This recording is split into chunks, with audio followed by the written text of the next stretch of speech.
carmelitas y de la Orden de los Carmelitas Descalzos comenzaron a reunirse para tratar de compartir diferentes proyectos en lo que en aquel entonces se llamaba la Comisión Mixta. Esta Comisión Mixta decidió después crear una asociación para formalizar este tipo de proyectos en conjunto y sobre todo para organizar congresos de formación espiritual para la familia carmelita OCAR y OCD de toda América Latina. Y por ello la asociación tomó el nombre de ALACAR, ¿no? Asociación Latinoamericana de Carmelitas. Este es el cuarto congreso que nos reúne a nivel internacional en esta parte del mundo. El primero tuvo lugar en Lima, Perú, 2006. El segundo en Villa de Leyva, cerca de Bogotá, en Colombia, 2009. El tercero en Sao Paulo, Brasil, 2012. Y en esta oportunidad estamos acogidos en San Salvador, aquí en El Salvador, Centroamérica. Y como lo dije hace un instante, el objetivo de este Congreso ALACAR es integrarnos como familia carmelita a nivel de América Latina, y tenemos acá representantes de muchísimas entidades y de tantos países, que poco a poco presentaremos y también conoceremos en estos días de profundización espiritual y sobre todo de mucha fraternidad. Antes de continuar con nuestra agenda, ustedes la tienen ya en las manos, quiero presentar a algunas personas que nos acompañan especialmente durante esos días. En primer lugar, quiero pedir que se ponga de pie el padre Saverio Canistrá, que está allá atrás.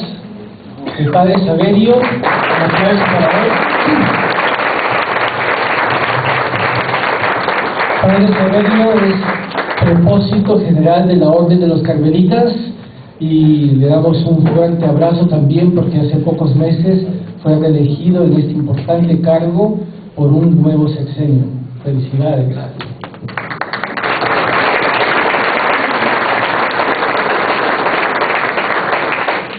Lo acompaña el padre Francisco Javier Mena, donde está, ahí está, ya lo vi, no se esconda. El padre Francisco Javier Mena es el recientemente elegido consejero definidor general para toda América Latina. Felicidades también por este nuevo encargo para ti.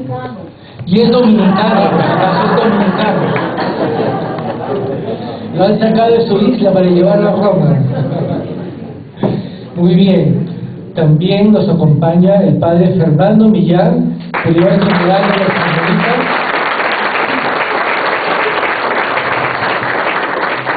y que les habla el consejero general para América de la Orden de los Carmelitas.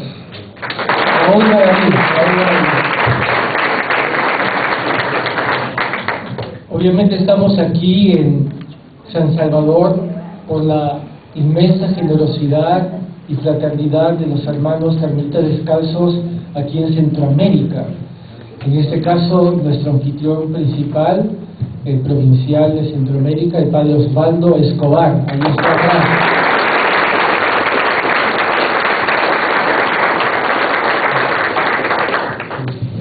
Y también, obviamente, está aquí a mi lado, fray Luis David Pérez, quien ha visto tantos detalles para la logística, para que nos encontremos en casa durante estos días. Así que si algo falta, por favor, con él. No nos fatigue mucho, más gracias.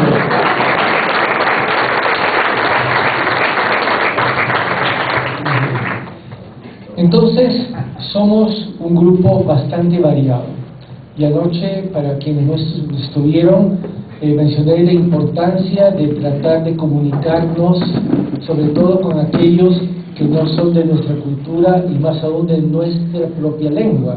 Tenemos acá un buen grupo de representantes de lengua portuguesa del Brasil, aunque la mayoría somos de lengua hispana. Por favor, en las conferencias, en la recreación, en el refectorio, compartamos con ellos, recordando de que hablan y entienden otro idioma. Así que vamos a tratar de comunicarnos, ¿no? Vocalizando, hablando con tranquilidad y recordando que a veces nuestra manera de hablar el castellano puede ser muy distinta, sobre todo a la gente del Caribe, ¿no? Que hablan rapidito. Así que vamos a poner todo de nuestra parte para hacer de estos 4 días de Adakar una experiencia que nos ayude a integrarnos más como familia carmelita en toda América Latina. Tenemos aquí, y vamos a pedir que se pongan de pie, primero, como más o menos vamos a llamarlos estados de vida, más o menos, ¿no? Entidades generales.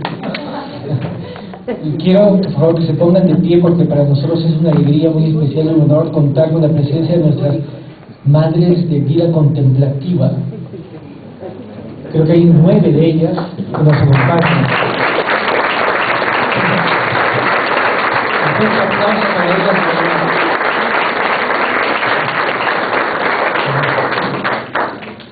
Estoy seguro que su contribución desde la oración, desde el silencio y en esa oportunidad con muchas palabras va a ayudarnos a conocerlas bastante y sobre todo a crecer también en el espíritu carmelita. Además de las hermanas de vida contemplativa, también tenemos varios grupos de hermanas de vida activa con nosotros, por favor, todas de pie, con velo o sin velo. Todas son nuestras hermanas queridas, un aplauso para ellas.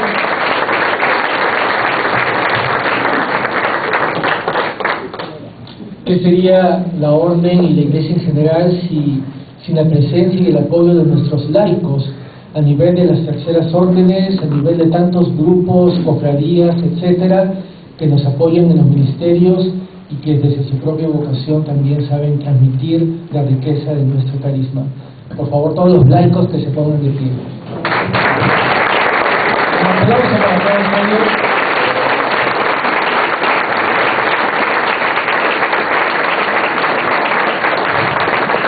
Muchas gracias para ellos, adultos y jóvenes que han dejado de lado por unos días familia, trabajo y otros compromisos muy propios de su vida y de su vocación para estar con nosotros.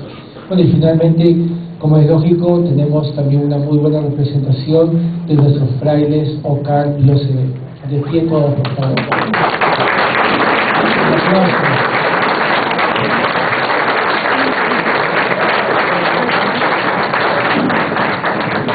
Y así como se dice, la cereza sobre la torta, un grupo bastante especial y particular también dentro de la orden, afiliados espiritualmente a nosotros, en muchas partes del mundo también, tenemos entre nosotros a 2 hermanos ermitaños.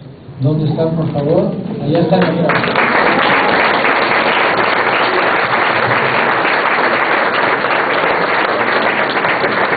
Muchas gracias, muchas gracias.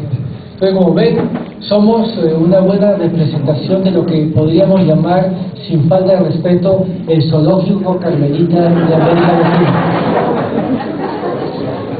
De muchas especies somos. Bien, pero también venimos de distintas partes, y no hablo de nacionalidades, sino desde dónde hemos venido para participar en este congreso. Algunos solamente han venido en carro, un par de horas, muchas horas, otros han volado en avión, han tenido que cambiar de aeropuerto.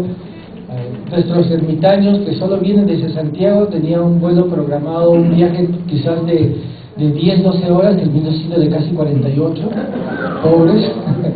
Entonces, de verdad gracias, porque algunos tienen muchas anécdotas que compartir ya desde antes de haber llegado aquí a este congreso. Tenemos representantes de varias naciones, ¿no? Hermanos, hermanas que han venido desde Estados Unidos, por favor, que se pongan de pie aquellos que han venido desde Estados Unidos. Un aplauso para ellos, por favor.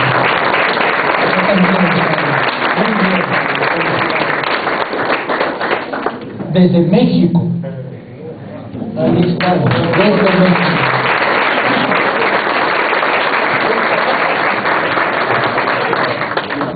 Desde República Dominicana.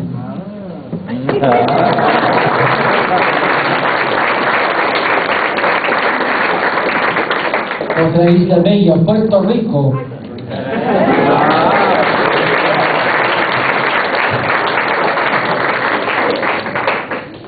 de Honduras. Muy bien, Honduras. Nicaragua. Bien. Guatemala. Los guatemaltecos. De Panamá. ¿Alguien ha venido de Panamá? Ahí está, desde Panamá.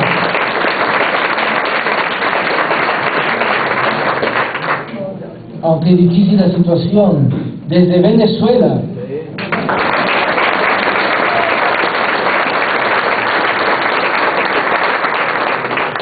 De Colombia.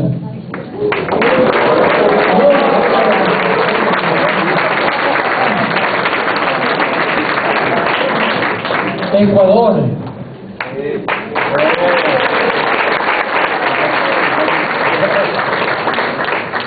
Perú.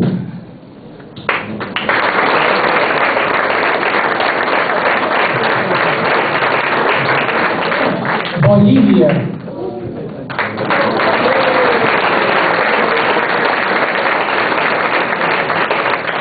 Desde Chile.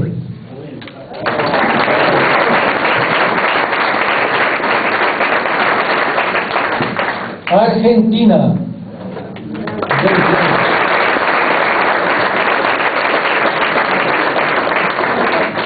Brasil.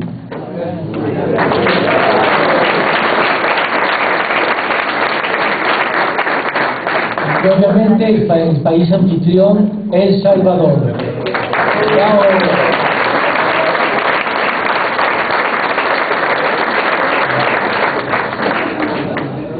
Además de los miembros de ambas curias generales, acá tenemos representantes provenientes de 17 naciones. Así que aprovechemos y disfrutemos de esta gran riqueza cultural que nos ofrece la Orden en todas las Américas. Entonces ahora vamos a continuar con nuestro programa y voy a pedir acá a Fray Luis David que presente a quien va a dirigirnos unas breves palabras de bienvenida. La primera conferencia la tenemos con Fray Osvaldo, que le vamos a pedir que ya se venga para acá de nuestra vez.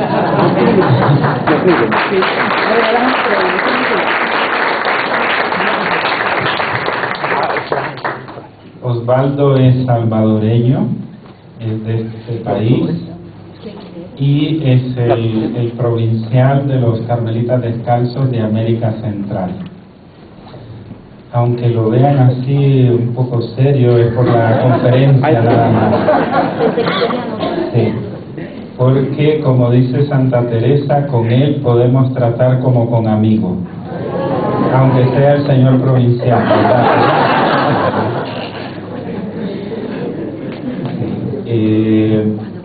Es licenciado en espiritualidad y recientemente ha publicado un libro sobre el discernimiento teresiano que, si se descuidan, se los vende a todos. Entonces tengan cuidado con eso, ¿no? Porque vayan preparando el dinero porque se los va a vender. Y ahora nos va a acompañar con la conferencia las conversiones teresianas y las palabras de bienvenida antes. Primero las palabras de bienvenida, después de todas las que hemos dicho Raúl y yo, fíjate que no sé qué vas a decir, pero bueno. Buenos días a cada uno y a cada una de ustedes. Pues tengo que dar palabras de bienvenida y ya se han dicho mucho desde el día de ayer. Pero pues nosotros como provincia de América Central nos sentimos muy contentos de que estén ustedes con nosotros, nos sentimos honrados, quisiéramos, como se hace tradicionalmente, darle las llaves de la ciudad a cada uno de ustedes, pero no tenemos tantas llaves. Sean bienvenidos, es un gusto. Ayer que pensaba qué decir, me recordé del texto de Teresa de Jesús cuando ha llegado Alonso Maldonado de las Indias, de América. Maldonado fue discípulo de Bartolomé de las Casas, un obispo muy importante en México y Guatemala, Pues, y cuando Alonso Maldonado le habla a la comunidad de San José de Ávila sobre lo que sucede aquí en América, la Santa pues nos cuenta que tuvo una experiencia pues como de mucho, podría decir yo, dolor, o como que ella hubiese querido hacer algo y no podía hacer mucho. Y Teresa de Jesús va a irse a una ermita a orar por los indios, como nos decían en aquel tiempo, ¿verdad? Pues, y cuando anda con esta angustia, el Señor le dirige una locución y le dice: espera, hija, y verás grandes cosas, ¿verdad?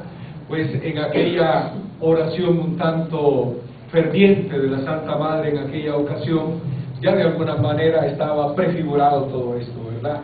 Las grandes cosas que el Señor le prometió a Teresa de Jesús, aquí estamos, esos pues indios, como nos decían, pues aquí estamos, y pues para Teresa de Jesús será una gran alegría que hoy un congreso tanto pues como muchos que han habido con la OCAR y la OCD pues estemos reunidos para conocer más a Dios y conocer la figura de Teresa de Jesús. Con estas palabras, sean bienvenidos y bienvenidas.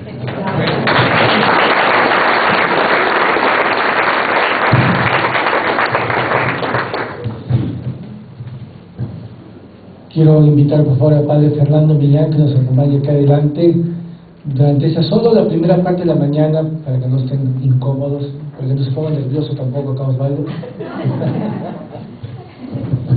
Y vamos a invitar a Saverio para que venga acá y así le toman todas las fotos que quieran a los tres.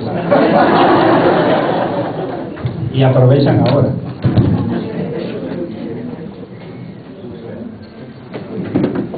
Somos de lo más obedientes, ¿eh? Nos llevan y nos traen de arriba para abajo.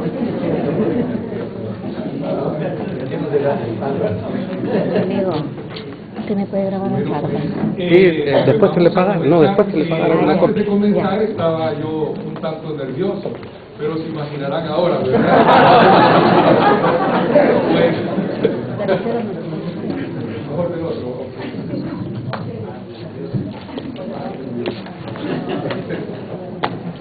Bien, pues entonces vamos a hablar de la biografía espiritual de Santa Teresa y nos vamos a centrar de manera particular en 4 grandes conversiones que se habla en la vida de Teresa de Jesús. Para muchos este texto, esta pues, conferencia ya es bastante conocida, pero pues vamos a reflexionar sobre ella porque es como una introducción biográfica respecto a Teresa de Jesús. Teresa tiene mucho que decirnos porque ella pues pasó por muchos trances azarosos, podemos decir. Ella no, cuando nos escribe su autobiografía, no nos va a ocultar toda la problemática humana que también ella tuvo. Y por eso vamos a delimitar estas 4 conversiones. En sí son bastante sencillas. La primera es la conversión a la vocación, la segunda la conversión a la oración, la tercera ante el Cristo muy llegado, y la cuarta la famosa conversión afectiva, que fue por cierto la que más le costó a Teresa de Jesús. En cuanto a la primera conversión, porque hay que entrar, es mucho lo que quisiera decir y el tiempo es corto. En cuanto a la primera conversión, hay que decir que Teresa de Jesús en el capítulo 1 de su autobiografía pues se nos habla de una vida pues muy bella, una vida familiar estupenda, grandiosa. Pero cuando llegamos al capítulo 2, como le gusta decir al padre Secundino Castro, llegamos al pecado original en Teresa de Jesús, ¿verdad? ¿Qué sucedió? Ella, pues, después de hablarnos de una infancia muy entrañable, de que irse a tierra de moros, de que jugar de ermitaña, pues le llega la adolescencia, muere su madre, como ya sabemos, va donde la Virgen a pedirle que por favor sea su madre, pero junto a ello le llega la adolescencia, que como ya sabemos, ella tiene muchos dones, tiene muchos talentos de naturaleza. Se dice de aquel famoso encuentro con Felipe II, que históricamente no sucedió, pero se dice al menos que Felipe II le pregunta a la Madre Teresa: Madre Teresa, he oído de usted 3 cosas, una que usted es muy inteligente, la otra que usted es muy discreta y la tercera que usted es muy guapa, ¿verdad? Y cuentan que Teresa de Jesús le respondió: a Felipe II, bueno, pues lo de inteligente no lo niego porque Dios tonta sí que no me ha hecho, ¿verdad? Dicen por ahí, ¿verdad? La segunda, discreta, discernimiento, todo esto que ya sabemos, le dice Teresa de Jesús, pues tampoco lo niego, es un don que Dios me ha dado. Y en cuanto a lo de guapa, le dice, a la vista está. Se lo cuenta, hay un montón de leyendas áureas teresianas, ¿verdad? Pero bien, entonces Teresa tiene muchos dones de naturaleza, le llega a la adolescencia, trae las vanidades, como ya bien lo sabemos, trae galas, perfumes, todo lo habido y por haber de un adolescente. Y se le suma a esto el hecho de que ya su madre ha muerto, y por otro lado una prima que dice Teresa que le imprimía sus vanidades, le imprimía sus cosas tan negativas como Teresa de Jesús lo ve. Entonces aquella niña que miramos en el capítulo 1, que está deseosa de entregarse a Dios y toda orientada a Dios, el alma de Teresa pues se trastoca y se vuelve enemiguísima de hacerse monja.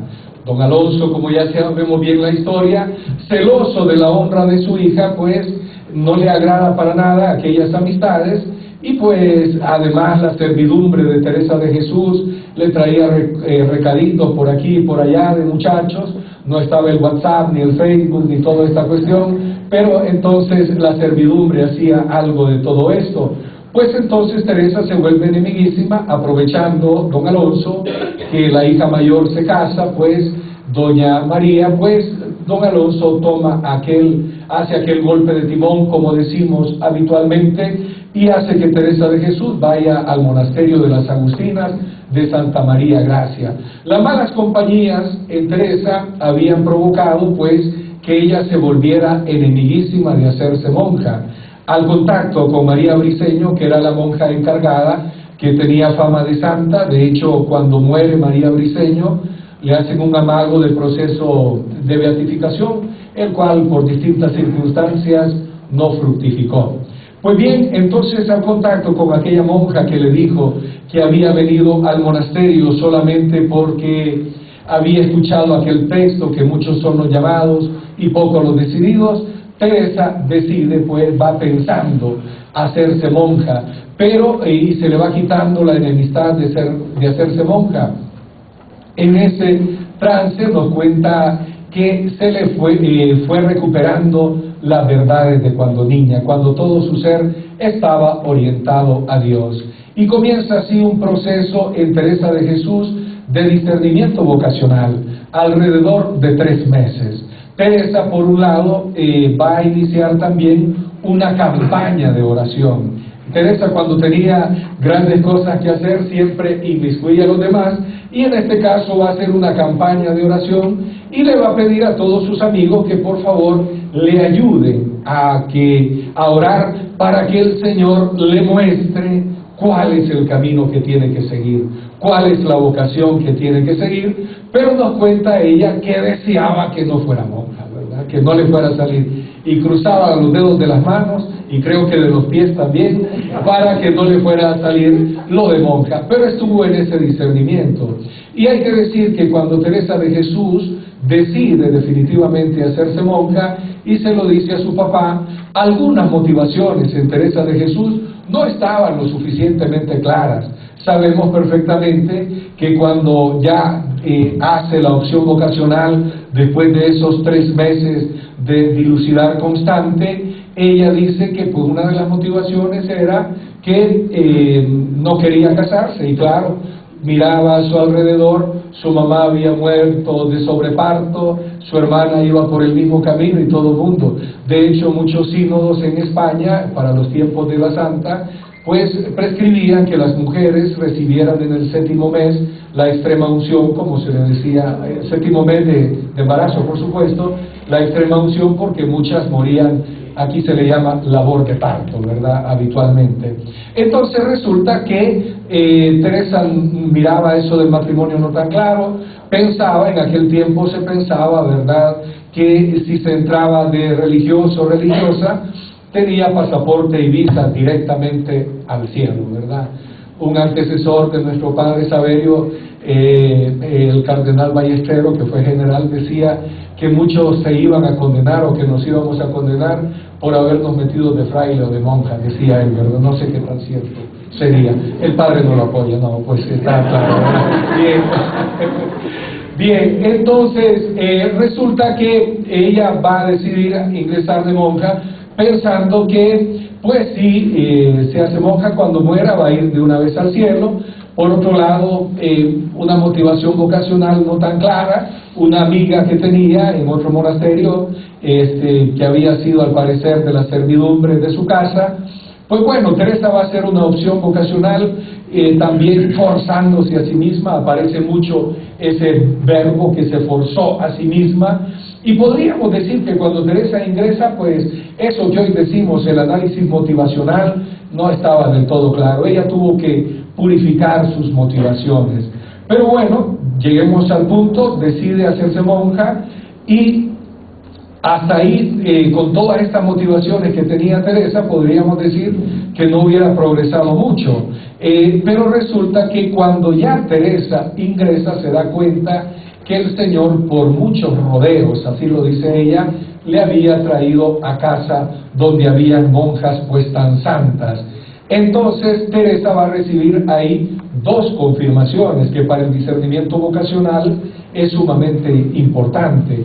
La confirmación a corto plazo, que se le suele denominar el discernimiento, es que cuando ella toma la decisión e ingresa y toma hábito, dice que va a sentir una quietud, una paz, un contento que nunca más le faltó en su vida. Pero ahí tenemos ya la confirmación a corto plazo y otra a largo plazo. Pero ya muy adelantado en el libro de la vida también nos dice ella: yo nunca supe qué cosa era descontento de ser monja, ni un momento, ni en 28 años y más que lo soy.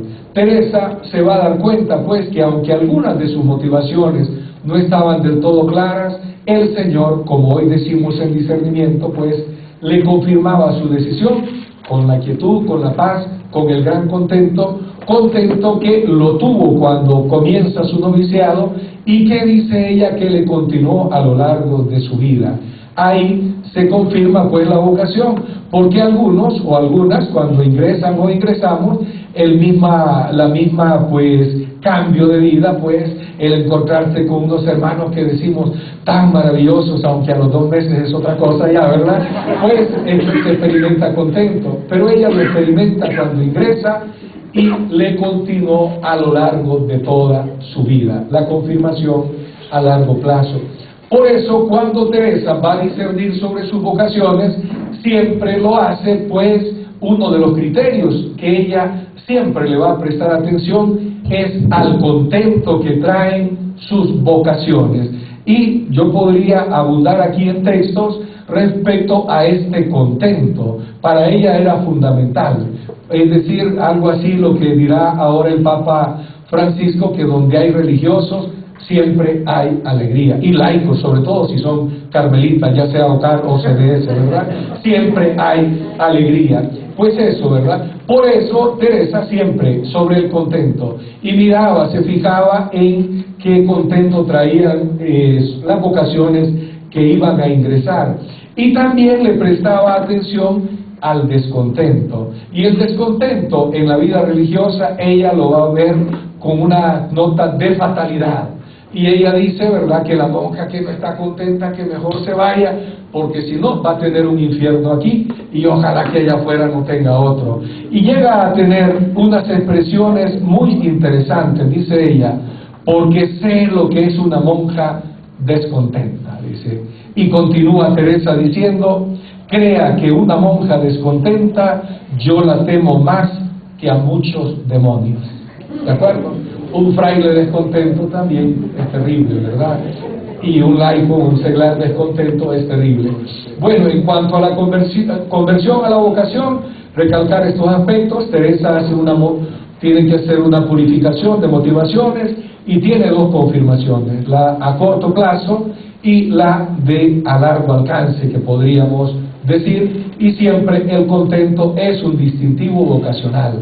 Que alguien diga que está en la vida religiosa y como dice alguien por ahí que ande con cara de chupalimón, pues no tiene mayor razón de ser.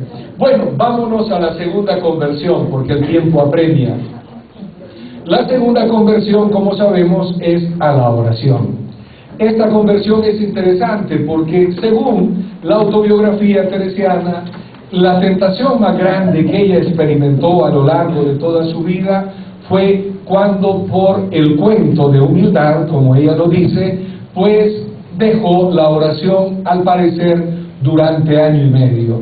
Y ella dice que fue por humildad, porque cuando iba a las cosas de Dios, se acordaba, como bien recordaremos, de las cosas del mundo. Y que cuando estaba en las cosas del mundo, se acordaba de las cosas de Dios, y que entonces traía pues el alma muy dividida. Ella pues siempre tuvo grandes deseos, y aunque estaba en esta lucha terrible, como sabemos, entre el locutorio, que era algo habitual en toda la vida religiosa del siglo XVI o de aquel tiempo, ¿verdad? La encarnación era tan similar, eran todos los monasterios. Lo que pasa que ella, por la vida espiritual que está llevando, pues lo mira algunas cosas también con unas notas dramáticas por las exigencias que el Señor le estaba poniendo. Así que ella va a decidir dejar la oración. Siempre seguía ella, no es que ya solo vivía como pensionista en el monasterio de la Encarnación, ella seguía rezando su liturgia de las horas, pero lo que había dejado definitivamente era la oración mental, cosa que le había ayudado mucho, como ustedes recordarán, capítulo 5, cuando el cura de Becedas, que el tercer abecedario y todo lo habido y por haber. Entonces lo que ella deja es propiamente la oración mental, y lo deja pues con este cuento de la humildad, y dice ella: principio de la tentación que hacía Judas me parece esta, sino que no osaba el traidor tan al descubierto, mas él viniera de poco en poco a dar conmigo a donde dio con él. Miren esto, por amor de Dios, todos los que tratan de oración, sepan que el tiempo que estuve sin ella era mucho más perdida mi vida. Mírese qué buen remedio me daba el demonio y qué donosa humildad. ¿Cuál fue la tentación de Teresa de Jesús? Pues dijo eso que ya mencionaba: voy a dejar la oración, y cuando ya me haya recuperado, yo voy a volver a las cosas de Dios como tendría que volver, porque si voy a ser monja tengo que hacerlo bien, así que esto que estoy viviendo no es bueno. Entonces no sabemos cuánto tiempo pensaba ella que iba a pasar en recuperarse. Lo que sí es cierto es que su grito es angustioso y nos dejará constancia pues que dejar la oración sería el error más grande. Ya sabemos también que Dios, que es providencial, cuando don Alonso, que había sido discípulo suyo, el papá pues, don Alonso, que había sido discípulo suyo en cuanto a experiencias de oración, pues don Alonso, ya después que Teresa de Jesús dejó de vivir la vida de oración, prácticamente don Alonso estaba un tanto decepcionado, porque dice la misma Teresa de Jesús que llegaba al monasterio y le comenzaba a hablar cosas de oración y de Dios a Teresa, y Teresa como que andaba, decimos por acá, más perdido que el hijo de la Llorona, ¿verdad? Teresa perdidísima completamente, y en eso le viene la gravedad, como ya sabemos. Teresa va a cuidar a su papá, y allí tiene aquel encuentro providencial con aquel dominico Vicente Barrón. Y Vicente Barrón, Teresa aprovecha a confesarse con él, y pues le reprende un poco Vicente Barrón, y Teresa dice que volvió a la oración. Esto es importante: volvió a la oración para nunca más dejarla. Este dato es importantísimo, que volvió a la oración para nunca más dejarla, ¿verdad? A veces en nuestra vida pues podría ser que la oración sí ocupa un lugar importante, pero no es el lugar de una lucha cotidiana, ¿verdad? De una lucha diaria. Y Teresa de Jesús, a partir de aquel momento, vuelve a la oración para nunca más dejarla. Y por eso ella, en ese capítulo 8 famoso del Libro de la Vida, donde da la definición de oración, nos dice cosas interesantes, ¿verdad? Que por males que haga una persona que ha comenzado vida de oración, que no la deje, pues es el único medio por donde Dios nos va a llevar a puerto de salvación. Y lo grita prácticamente cuando uno lee ese capítulo 8, prácticamente Teresa de Jesús no solo está hablando, sino que casi, ¿verdad? No sé si a mí me gusta tal vez decir eso por ser un poco escandaloso, pero que casi lo grita, ¿verdad? Casi lo grita, ¿verdad? Que por amor de Dios, también a los que no han comenzado la vida de oración, que no carezcan de tanto bien, ¿verdad? Es decir, dejar la oración, como diría San Juan de la Cruz también, es dejar todo lo bueno. Quien huye de la oración, huye de todo lo bueno, nos dice Juan de la Cruz. Así que ahí queda esa gran segunda conversión teresiana también, ante Vicente Barrón, pues, que le motiva. Teresa de Jesús se retoma en serio la vida de oración. Y me encanta recalcar esto porque antes Teresa ha tenido días que dice que se daba mucho a la oración, pero otros días eran malos, no se daba a la oración, y de repente tenía algún fervor y se dedicaba un poco más a la vida de oración, pero de repente se le iba el fervor, se le iba la oración. Así pasó Teresa, pero al contacto con Vicente Barrón, pues, que le anima, ella vuelve a la oración para nunca más dejarla, y por eso dice Teresa para todos nosotros, cuando en Camino de Perfección nos habla de la importancia de la vida de oración, importa mucho, dice ella en el capítulo 21, una grande y determinada determinación, como ya bien sabemos, que habitualmente nosotros esto se lo ponemos a los muchachos o a las muchachas para que se decidan vocacionalmente. Vamos, si vas a entrar, dice Santa Teresa, con una determinada determinación. Y está bien, ¿verdad? Pero el texto en sí es para una vida de oración a seriedad, es decir, tomarse la vida de oración en seriedad, es decir, de no parar hasta llegar a la fuente de la contemplación, como nos dice Teresa. Así que pues claro que sí, podemos seguir utilizando el texto famoso de la determinada determinación para los asuntos vocacionales, pero más profundamente Teresa de lo que nos está hablando es propiamente de la vida de oración. Y por eso en el mismo libro de la vida dirá que solo digo que para estas mercedes tan grandes que me ha hecho a mí, es la puerta a la oración. Cerrada esta, no sé cómo las hará, dice Teresa de Jesús. Vámonos ahora a la tercera gran conversión teresiana, que es habitualmente la conversión más conocida. El encuentro con el Cristo muy llagado. Estamos en marzo de 1554, las monjas han tenido una celebración por ahí y han ido a guardar al oratorio una imagen de un Cristo muy llagado, ¿verdad? Algo así como el Cristo de la película de Mel Gibson, de la Pasión, ¿verdad? Sangrante y todo lo habido y por haber. Teresa de Jesús cuenta que para aquel momento que ella está, ya recuérdense, que en el capítulo 8 ella nos ha dicho que ha vuelto a la oración para nunca más dejarla, pero entonces ella está en una profundidad interior, pues que podríamos decir profunda. Entonces a lo mejor Teresa, antes del encuentro con esta imagen del Cristo muy llagado, puede ser que haya visto imágenes incluso más impactantes que esta, pero como está teniendo una vida de oración intensa, aquel día, aquella imagen, le dijo mucho más de lo que habitualmente le podía decir a cualquiera que, aunque podamos ir a un museo por ahí o a cualquier iglesia, ver imágenes y qué bonito, ¿verdad? Pero en el asunto está que en el capítulo 7 Teresa nos ha dicho que volvió a la oración para nunca más dejarla. Y habitualmente cuando tenemos una vida de oración intensa, algunas cositas, por muy pequeñas que sean, nos dicen mucho más de lo que habitualmente nos dicen. Entonces Teresa le sucede esto, ¿verdad? El encuentro con el Cristo muy llagado, vida 9.1, pues ya andaba mi alma muy cansada y aunque quería, no la dejaban descansar las ruines costumbres que tenía.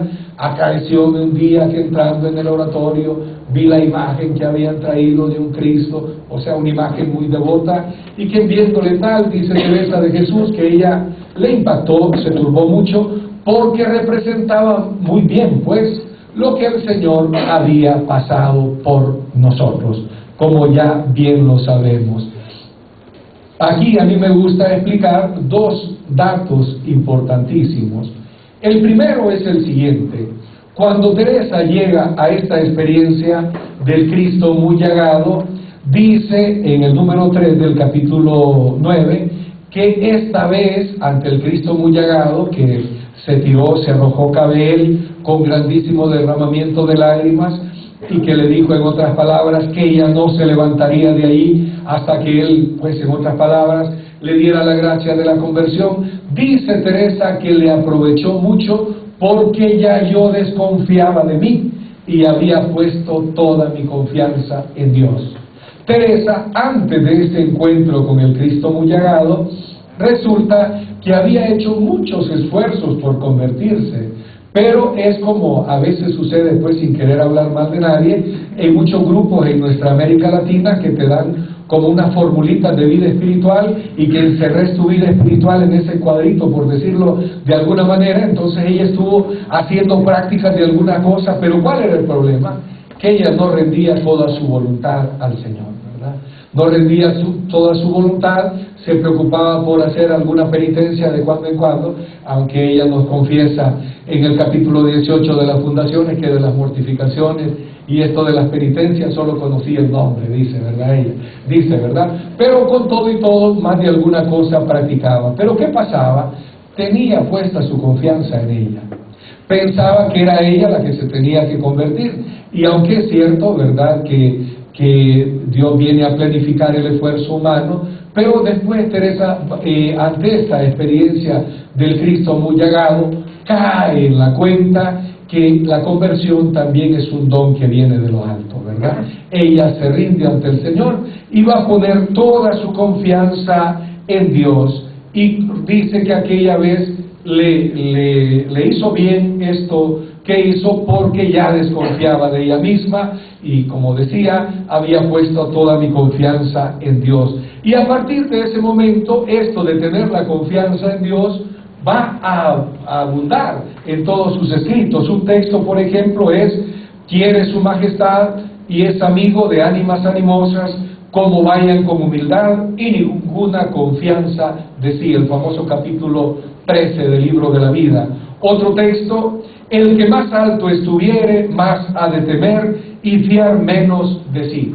Fiar menos de sí, no tener tanta puesta la confianza en nosotros, sino que en Dios. En otras palabras, Antonio Massa Rondo, que creo que en su gran mayoría todos le conocemos, dice que Teresa de Jesús aquí se convierte porque llegó ante el Señor y puso las manos en alto y le dijo: me rindo, Señor, me rindo, ¿verdad? Entonces la clave es rendirse ante el Señor, al menos así lo comenta Massa Rondo.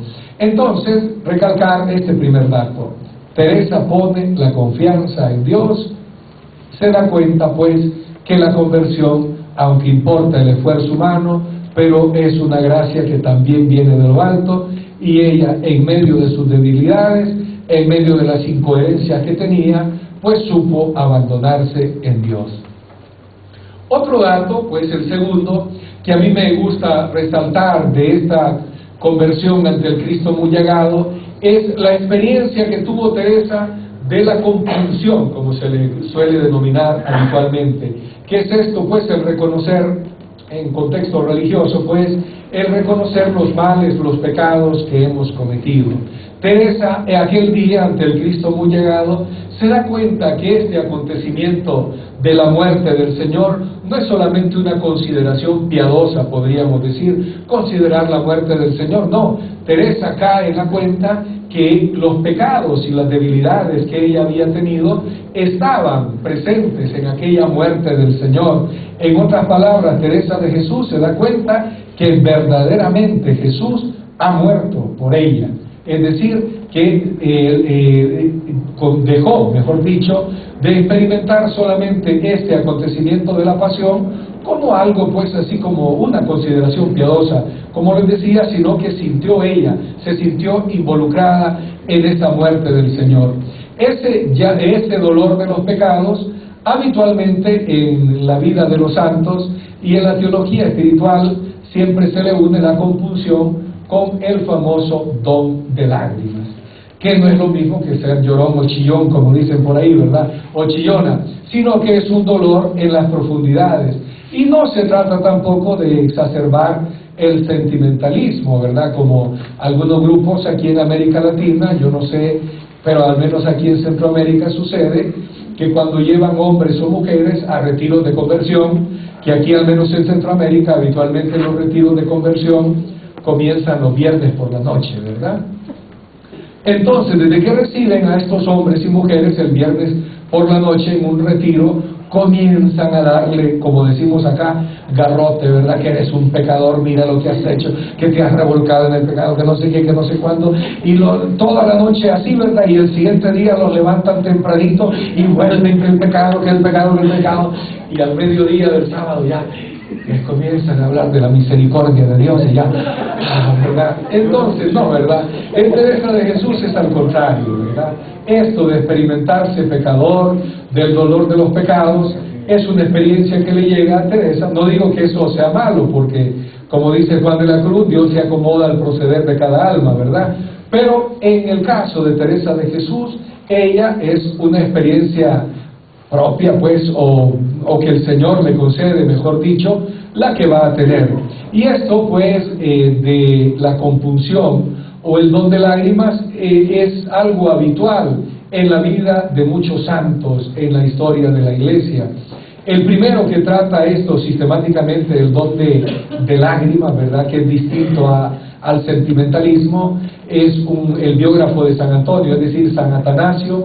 Va a ser el primero en un libro que se llama Sobre las Vírgenes o de Virginitate, que va a hablar del famoso don de lágrimas.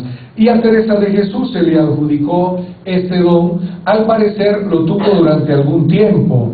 Dice ella que con el tercer abecedario de Francisco de Osuna, dice: holguéme mucho con él y determinéme a seguir aquel camino con todas mis fuerzas.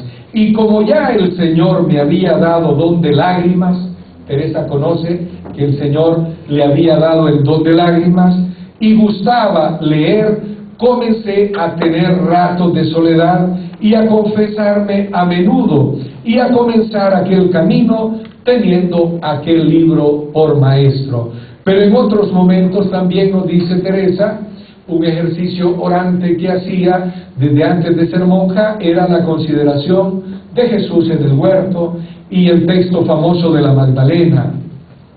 Y Teresa, en el capítulo 9 del libro de la vida, pues nos habla de un doble derramamiento de lágrimas. El primero ante el Cristo muy llagado, y el segundo, pues, leyendo las confesiones de San Agustín, como recordarán.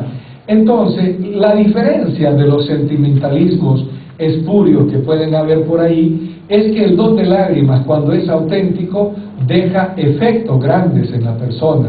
Entonces, a veces, yo no sé también, perdonen que les hable tanto de por aquí, pero aquí, ¿verdad?, la tradición es que si alguien va de retiro tiene que llorar, y si no lloró en los retiros es que el Espíritu de Dios como que no estuvo, ¿verdad? Cuando llevamos grupos así, no me refiero a frailes o a monjas porque somos un poquito más duritos, ¿verdad? Pero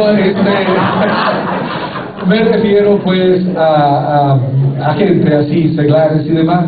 Si no hubo llanto, y aquí también se promociona mucho el mandarle cartas a las personas que están de retiro, que eres una persona muy valiosa, que no hay alguien como tú, que no sé qué, que no sé cuándo, y claro, eso afloja las lágrimas, pero son llantos manipulados.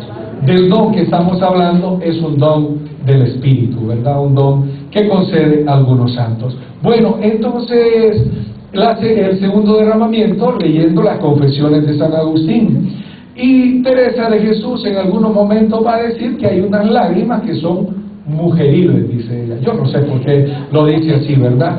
Pero en este caso, del doble derramamiento de lágrimas del capítulo 9, que ella misma le da importancia, dice Teresa de Jesús: paréceme que ganó grandes fuerzas mi alma de la divina majestad, y que debía oír clamores y haber lástima de tantas lágrimas. Comenzóme a crecer la afición de estar más tiempo con él y quitarme de los ojos las ocasiones, porque quitadas luego volvía a amar a su majestad, que bien entendía yo, a mi parecer le amaba, mas no entendía que está el amor de veras a Dios, como lo había de entender. Entonces Teresa continúa diciendo lo siguiente: parecíame que aquellas mis lágrimas eran mujeriles y sin fuerza, pues no alcanzaba con ellas lo que deseaba.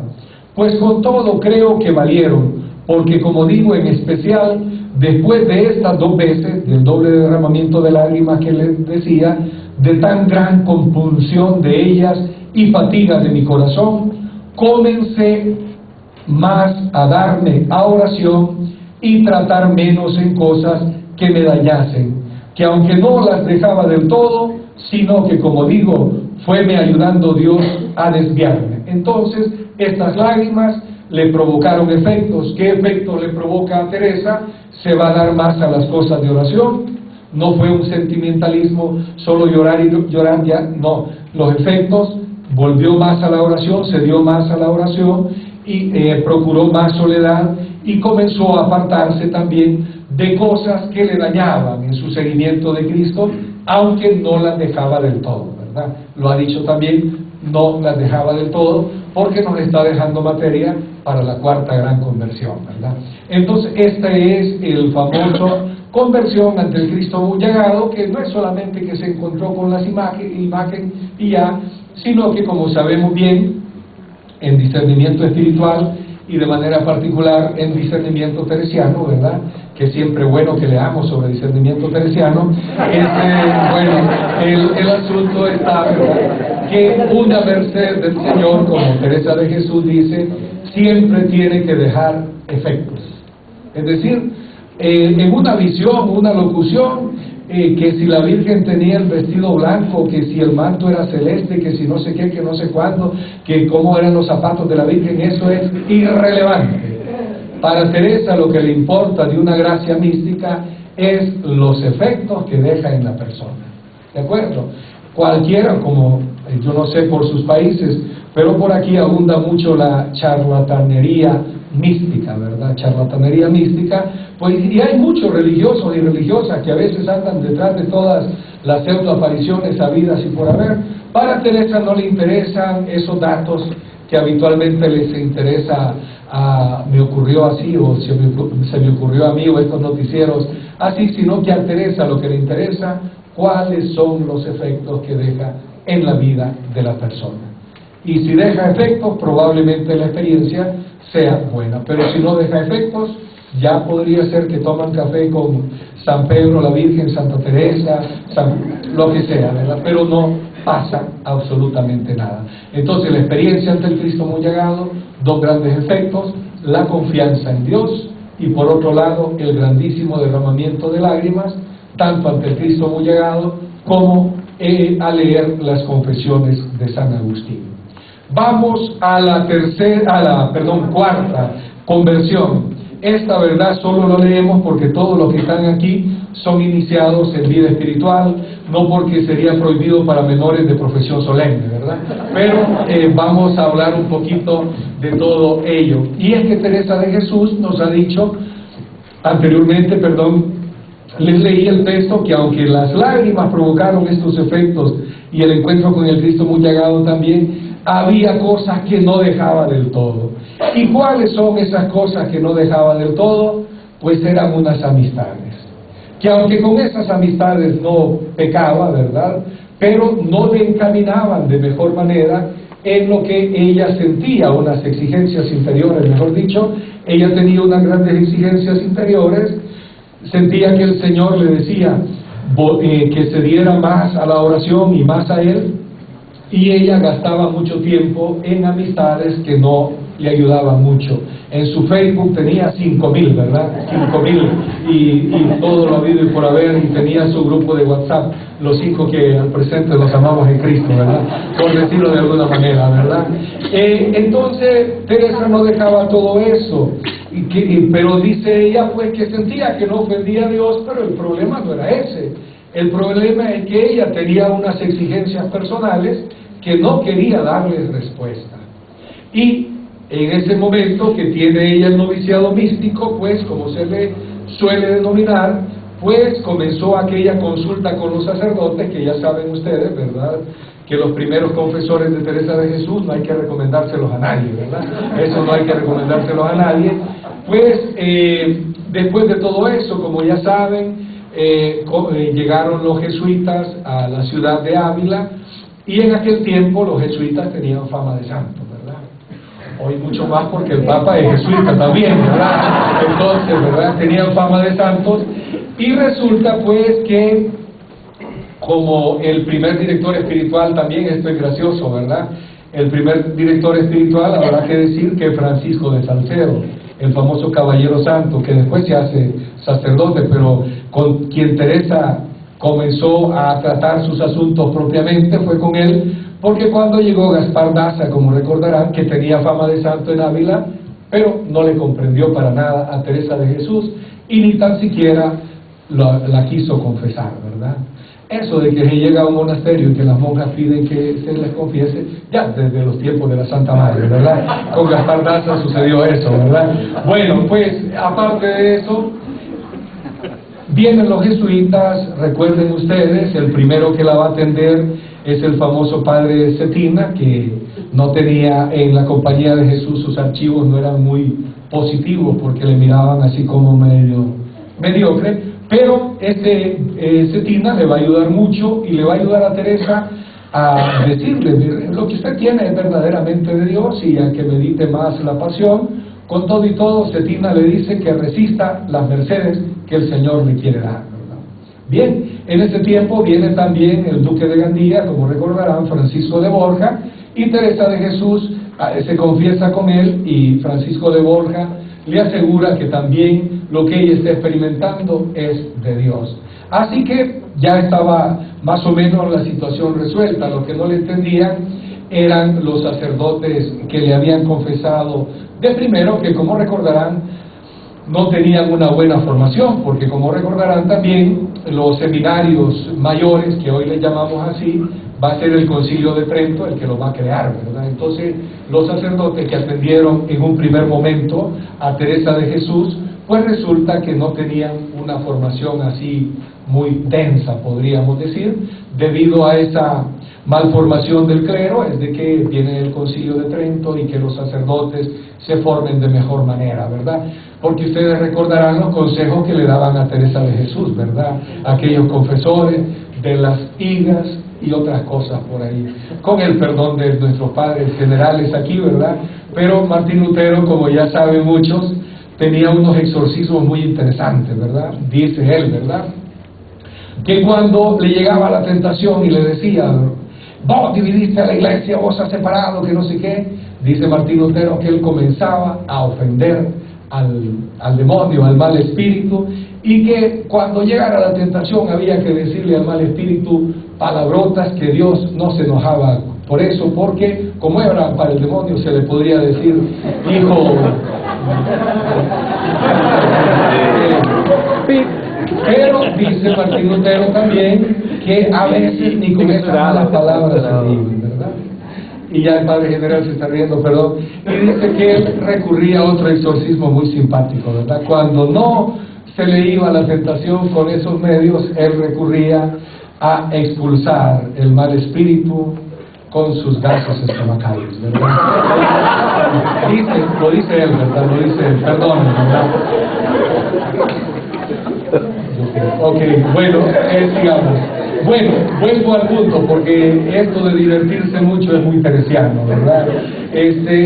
Resulta pues que después de Francisco de Borja llega a Ávila, bueno, Francisco de Borja de paso, llega el padre Prádanos, y el padre Prádanos va a ayudar también a Teresa de Jesús, y le va a decir, sí, madre, lo que usted tiene es Espíritu de Dios, pero hay un problema que yo miro con usted, le dice. Ajá, le dice Teresa de Jesús, ¿cuál es el problema? Yo miro que usted es como muy esclava de sus afectos. En otras palabras fue lo que le dijo, ¿verdad? Usted es muy esclava de sus afectos. Yo veo que usted es, podríamos decir en nuestro lenguaje, muy querendona, ¿verdad? Si alguno es querendón o querendona, pues tiene buena patrona en Teresa de Jesús, ¿verdad? Bueno, Entonces, y Teresa de Jesús le dice, ¿y cuál es el problema que hay? Yo tengo un corazón lo suficientemente grande donde me cabe todo el mundo, le dice. Se le paró de uñas, decimos acá, ¿verdad? Se le paró un poco de uñas. Entonces el padre Prádanos, viendo la resistencia de Teresa de Jesús, le dice, bueno, entonces mire, lo que yo veo que usted tiene las experiencias místicas, que esto sería muy largo de llegar a la definición de místico propiamente, lo que usted tiene es verdaderamente de Dios, pero en este mundo de sus afectos yo le pido, ¿verdad?, que en los días que vienen ore al Señor y pida la luz del Espíritu Santo y ore su afectividad, a ver cómo anda esa su afectividad, que el Señor, que el Espíritu de Dios le dé a conocer de verdad cómo anda ese mundo de afectos.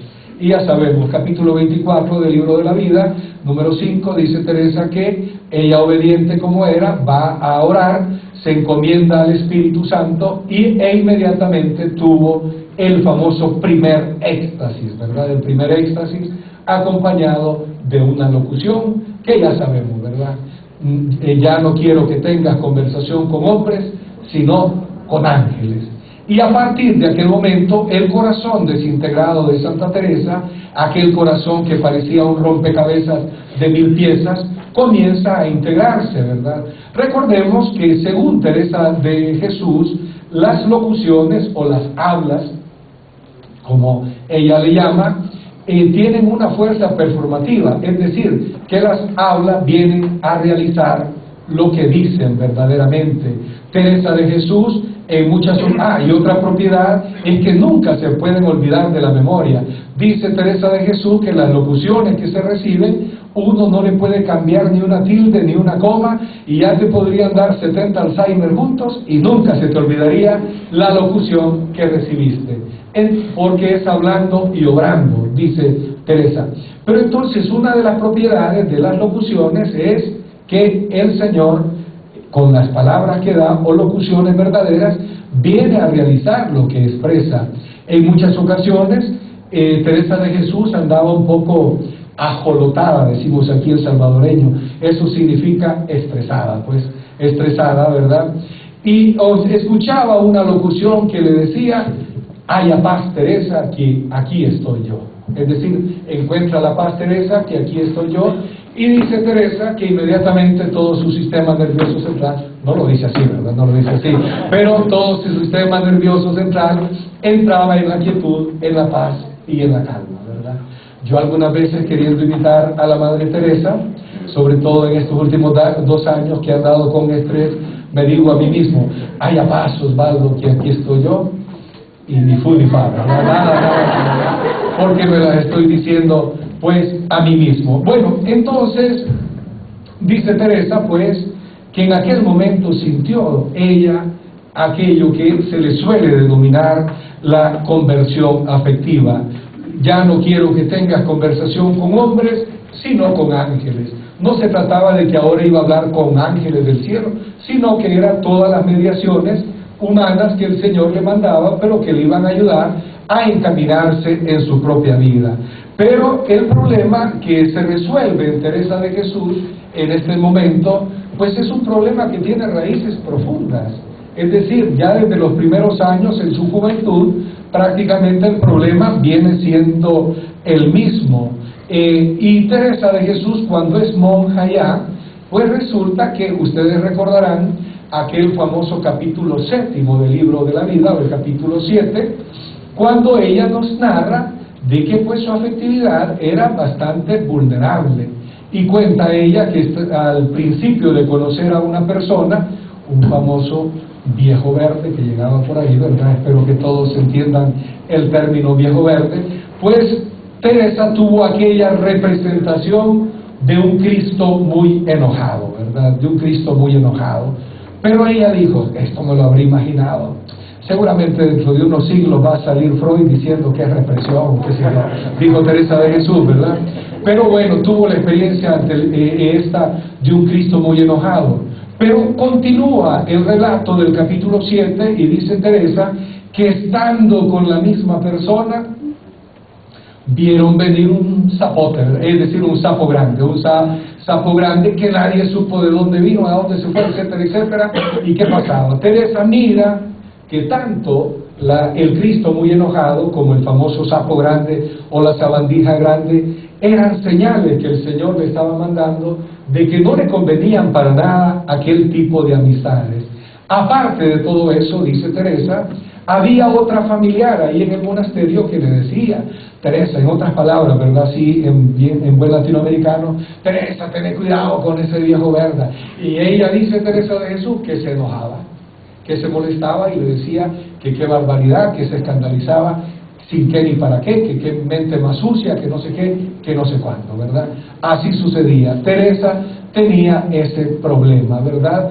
Se apegaba mucho a las personas y las personas se apegaban mucho a ella también.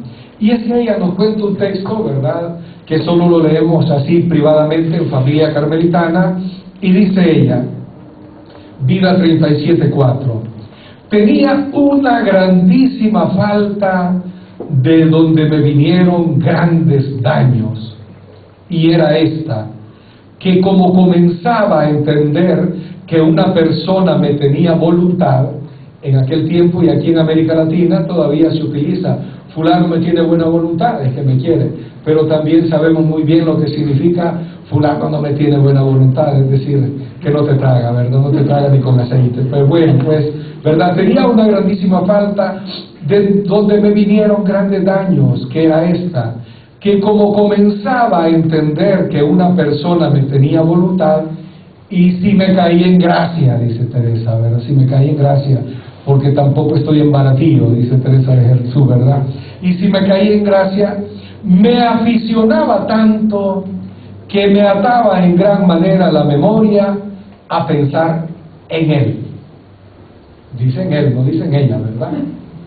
En él, a pensar en él, aunque no era con intención de ofender a Dios, mas holgábame de verle. ¿A quién?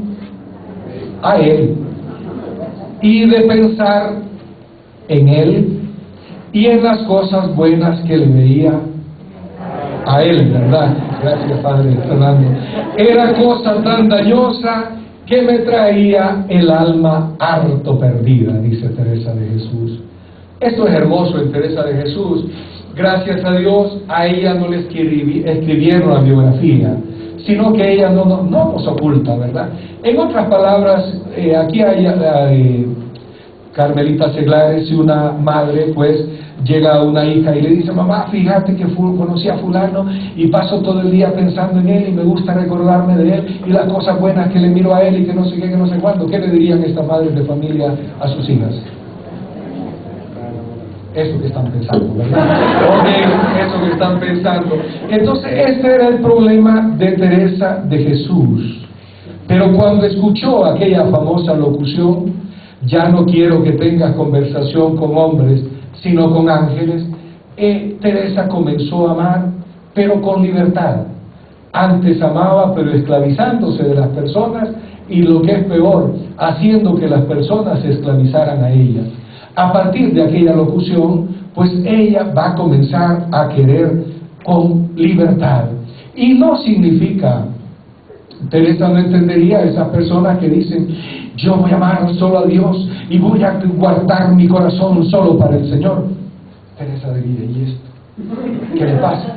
Porque la experiencia de Teresa de Jesús es que cuanto más le creció el amor a Dios, más le creció la caridad para con todas las personas. Eso es no sé de dónde se habrá sacado, pero Teresa nos cuenta en su experiencia que cuando el Señor le ordenó la caridad, pues que ella pudo amar a todo el mundo.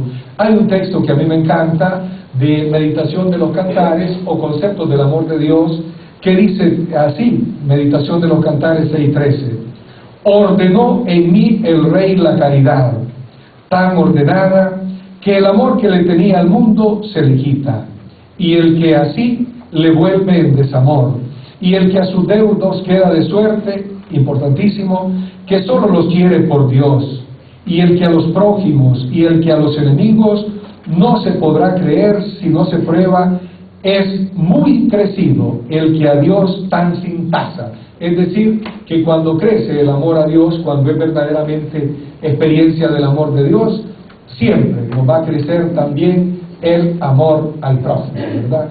Ella lo dirá también respecto a la vida de oración, en este mismo escrito Meditación de los Cantares, que cuanto más adelante se va en los regalos de nuestro Señor, más se acude a las necesidades de los prójimos, en especial de las ánimas, dice Teresa de Jesús.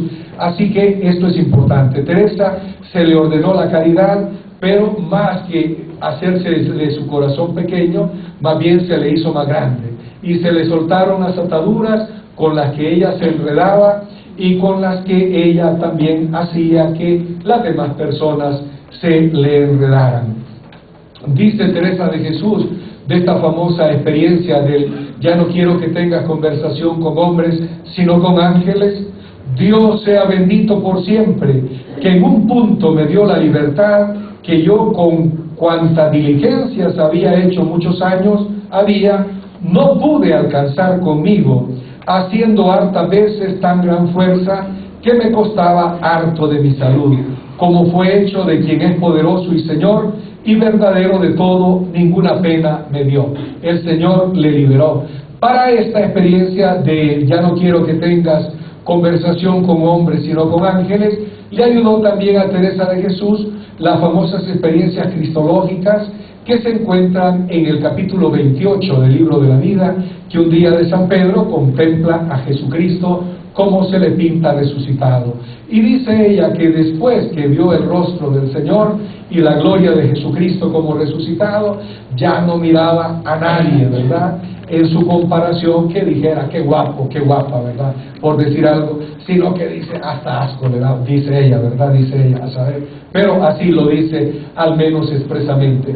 Es decir, a Teresa se redime gracias a la experiencia de Dios. El Señor con ella tuvo un camino, como lo tiene también con cada uno de nosotros. Y Teresa también en una carta, 20 años después de esta conversión afectiva, Teresa de Jesús se convierte en su afectividad, al parecer, en el año 1577. Y para 1557, sí, y para 1577, Teresa escribe la siguiente carta. Ya lleva 20 años de esa famosa liberación afectiva, dice: y aunque el hecho de verdad es herida que da el amor de Dios en el alma, no se sabe a dónde, ni cómo, ni si es herida, ni qué es, sino siéntese ese dolor sabroso que hace quejar, y así dice: sin herir dolor hacéis, y sin dolor deshacéis el amor de las criaturas. Y continúa: porque cuando de veras está tocada el alma de este amor de Dios, sin pena ninguna se quita el que se tiene a las criaturas. Digo de arte que esté el alma atada a ningún amor, lo que no se hace estando sin este amor de Dios, que cualquiera cosa de las criaturas, si mucho se aman, da pena, y apartarse de ellas muy mayor. Como se apodera Dios en el alma, va dando señorío sobre todo lo criado, y aunque se quita aquella presencia y gusto, no se quita de ella ni deja de quedar muy rica de mercedes, como se ve después andando el tiempo en los efectos. En buen español o latinoamericano, ¿qué significa? Dice Teresa que la auténtica liberación de nuestros afectos solo únicamente viene con la experiencia del amor de Dios. Y dice Teresa que cuando existe ese amor de Dios, sin pena ninguna se quita el de las criaturas. Pero ella está hablando de cuando las personas están atadas o están ahí en una dependencia afectiva. Pero solo la experiencia del amor de Dios. Ya se podría gastar el dinero de la provincia en mandar a psicólogos y psicólogas a nuestros hermanos y hermanas, pero si no hay experiencia del amor de Dios, pues difícilmente, ¿verdad? Porque lo que nos termina de sanar, de unificar nuestra vida, esa es esa experiencia del amor gratuito de Dios, sentirnos amados, redimidos incondicionalmente por este Dios que nos ama tanto, ¿verdad? Así que en la vida de Teresa de Jesús ocurre todo este proceso. Ella hubo un momento que ya no quería ser monja, ella hubo un momento que no quería tener vida de oración, tuvo experiencia también de lo que era confiar mucho en sí misma, es decir, se convierte ante el Cristo muy llagado porque pudo poner su confianza en Dios, y hay que reconocerlo, y lo dice ella, no lo digo yo, que también su corazón era pues un tanto enamoradizo. Por acá dirían que su corazón era de chicle, que se pegaba el corazón por donde quiera que fuera, pero la experiencia de Dios hace que Teresa vaya adelante. Al concluir, pues, yo pienso que las conclusiones casi salen sobrando. Teresa de Jesús ha podido experimentar un Dios que es ternura, un Dios que es misericordia, y por eso ella no se cansa de decir, Vida 19:15, miren lo que ha hecho conmigo, que primero me cansé yo de ofenderle, que su majestad dejó de perdonarme, ¿verdad? Esta es la experiencia de todo cristiano, y para mí es importante recalcar que la verdadera experiencia de Dios en Teresa de Jesús no comienza cuando la persona ya ha superado sus debilidades o pecados. En Teresa de Jesús la experiencia de Dios no comenzó cuando ella ya se había convertido, sino que todo lo contrario, va a ser en medio de sus debilidades, en medio de sus pecados, que ella va a poder experimentar la fuerza amorosa, maravillosa de Dios, de un Dios que le está redimiendo de sus debilidades y de sus pecados.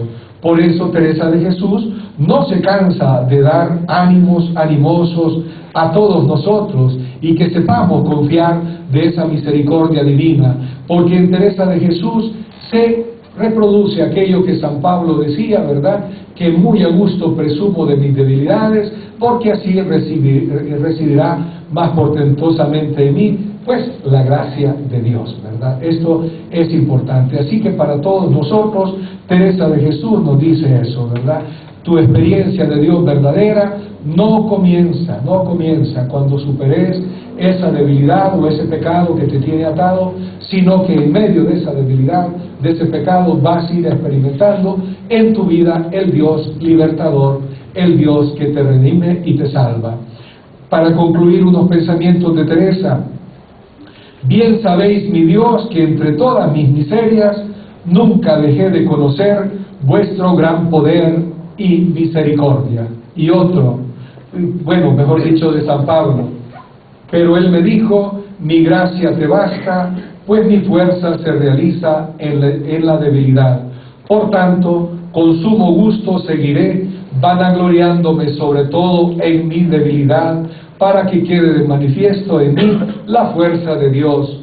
Por eso me complazco en mi debilidad. Y Teresa, cuando comienza a escribir el libro de la vida, en el prólogo, ¿verdad?, resulta que dice ella que quisiera decirnos todos sus pecados. Y no es que quiera ahí dorar la píldora o falsa humildad, sino que ella ha sabido experimentar verdaderamente en su vida que sus debilidades, sus pecados también han sido pues significativos, pero que la misericordia de Dios ha sido con ella extremadamente bondadosa, como lo es también con nosotros. Y una frase bonita para terminar, una leyenda áurea teresiana. Bueno, dicen que una vez Teresa de Jesús, con esto de la conversión afectiva, ella, como pueden ver en sus poesías y en sus escritos, escribía cosas muy románticas y hermosas, ¿verdad? Pues un día se cuenta que Teresa estaba en la oración, diciéndole, como le dicen muchas personas al Señor, mi vida, mi cielo, vida de mi vida, le dice Teresa muchas veces al Señor, mi amor, mi cielo y cosas por el estilo, y cuenta la leyenda áurea que aquel día el Señor se le apareció, porque el Señor es muy romántico también, ¿verdad? Tanto amó Dios al mundo que envió a su único hijo, ¿verdad? Pues dice la leyenda áurea que se le apareció el Señor y le dijo, ay, Teresa mía, si yo no hubiera creado el cielo, solo por ti lo hubiera hecho. Y con eso, muchas gracias.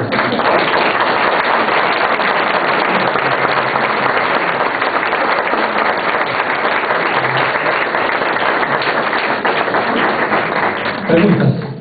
Sí. Bueno, que me dice Fray Raúl Maraví, que si hay alguna pregunta, pero por las caras que veo parece que no, ¿verdad? No, bueno, si tienen alguna pregunta, algún comentario, con gusto. ¿Sí? Yo creo que queda muy clara la antropología de la conversión cristiana que usted nos ha presentado hoy. Sería muy interesante tratar de dar una palabra, algo ya se ha dicho, pero ampliar un poco sobre cómo la misión pastoral de nosotros hoy es llevar la antropología cristiana a las personas de hoy que se acercan a una dirección espiritual. Sí, claro, evidentemente aquí nuestro hermano de Colombia nos dice, ¿verdad?, que queda clara la antropología teresiana y cómo una de nuestras misiones es llevar la antropología teresiana a todas las personas que se nos acercan. Claro, ¿verdad?, cuando uno lee, por ejemplo, Vida 45, el famoso Cristo de los espejos, que Cristo estaba en lo alto, en lo bajo, o cuando leemos Primeras Moradas, capítulo 1, la dignidad y hermosura de las ánimas, lógicamente, o de las almas, pues, o de las personas, lógicamente todo esto cambia definitivamente la perspectiva, porque estamos en una degradación de la persona, ¿verdad? Julián Marías, que es discípulo de Ortega y Gasset, decía, ¿verdad?, que la razón de todos los males que hay en nuestro mundo es la mentira, pero dentro de esa mentira lo principal es el desprecio por la persona, ¿verdad?, el desprecio por la dignidad humana. Entonces esto es importante, la valoración de la dignidad de la persona humana. Y como dice alguien por ahí, se ha hecho una declaración universal de los derechos humanos, pero otros dicen que falta una declaración universal de los derechos divinos de la persona también, ¿verdad?, por decirlo de alguna manera. Sí. Bueno, yo voy a decir un poco en español porque apenas una duda.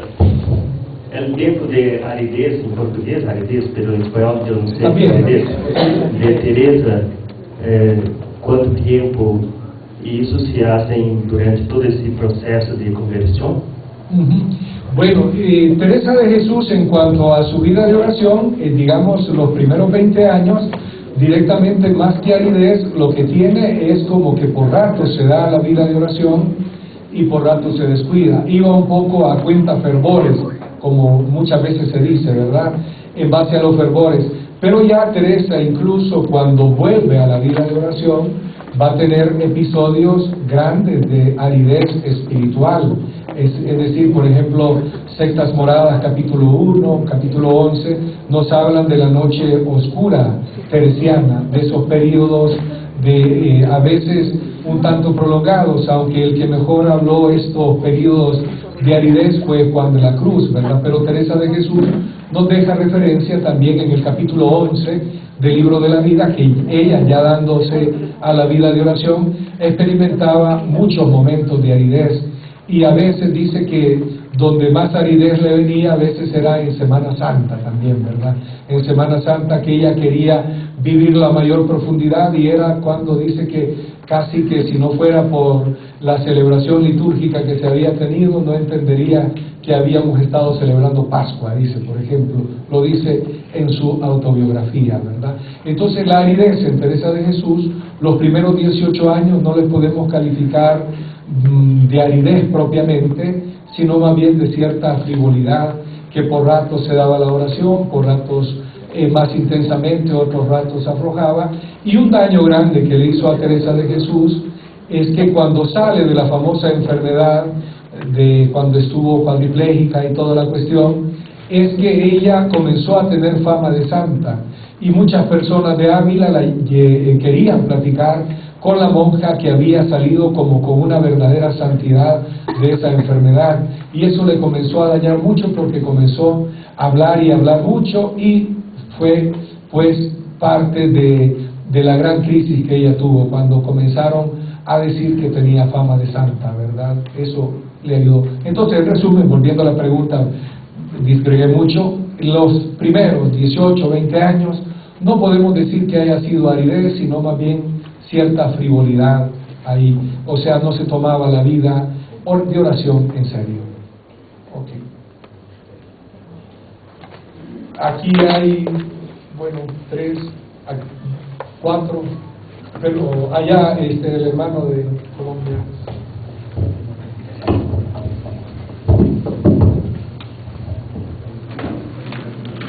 La auténtica conversión afectiva viene de Dios, es volver a Él, es unificando nuestras vidas con Él.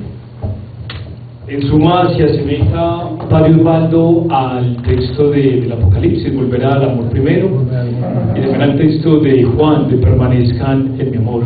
Me parece bastante iluminadora la reflexión. Ahora, dentro del quehacer pastoral y en muchos de nuestros ejercicios pastorales, confesión, acompañamiento espiritual, muchos llegan con miedo a la conversión, porque otros grupos que están manejando y se están metiendo unas espiritualidades de hablar más del infierno que del cielo, del temor que del amor, la pregunta es el cómo, más aún con la carta que el Papa Francisco escribió ahorita para inaugurar el año de la misericordia, el rostro de la misericordia, cómo inculcarle a nuestros feligreses a que realmente tengan una experiencia como Teresa de Jesús, de no inculcarle tanto el pecado, sino especialmente su misericordia.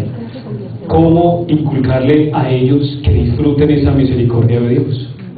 Bueno, pues yo pienso que primero estando convencido de que de alguna manera también para nosotros los frailes que estamos aquí, a veces la formación que a lo mejor tuvimos no fue tan liberadora, no sé, depende de cada uno, pero estar convencidos de esta experiencia pues del amor y de la misericordia del Señor. Y pues prácticamente la respuesta yo la miro en tu pues misma pregunta, ¿verdad? O sea, comenzar a hablar de esto más que de castigo. Las sectas aquí, por ejemplo, en Centroamérica convierten a fuerza de purgatorio y de infierno, por decirlo más bien de infierno, porque para ellos no hay purgatorio, ¿verdad? Entonces comenzar a anunciar la misericordia de Dios y luego pues vivir de acuerdo a eso, porque como ya ha dicho el Papa Benedicto XVI, o sea, llegamos a Cristo no por una decisión, sino que más bien por una atracción, una experiencia de un Dios de amor. Y decía también él, ¿verdad?, que la iglesia no crece a fuerza de proselitismo, sino de atracción, de esa sinergia que hay. Entonces, a mi criterio, es anunciar más el amor y la misericordia de Dios. Y nosotros, la familia del Carmelo, tenemos mucho, pero mucho, pues, que dar en este año de la misericordia. Tenemos a Teresita, solo por mencionar algo, el acto de ofrenda al amor misericordioso, por decirlo algo, ¿verdad? Y todos los santos sabidos y por haber. Entonces, en resumen, para mí, anunciar y estar convencido de este Dios de la misericordia. Por aquí había una seguidilla de preguntas, no sé si cuánto tiempo todavía. Ya. Gracias. No es pregunta, tú dijiste que se podía decir algún comentario. Ah, sí, pues. Lo mío es una gratitud muy honda, porque nos ha invitado, pues, a la coherencia, a profundizar en nuestro enamoramiento verdadero del Señor, porque cuando ya llevamos ciertos añitos de vida consagrada, ¿verdad?, hay que renovar toda esa experiencia de Dios, ese amor primero, la revisión de nuestra fidelidad creativa, el valorar la experiencia de Dios en medio de nuestras debilidades. Entonces, te agradecemos, ¿verdad?, con la hondura, con la sencillez, con la cercanía con que nos ha hecho asequible a Teresa. Muchas gracias. Gracias a ti.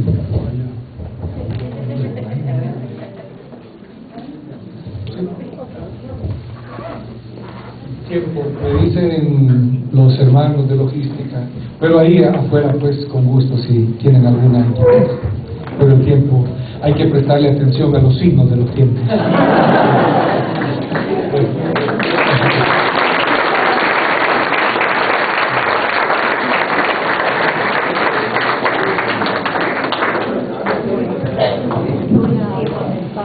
Muchas gracias al Padre Osvaldo Esteban por tan simpática presentación. Ahora tenemos 30 minutos de pausa para un café y volvemos poco antes de las 11, para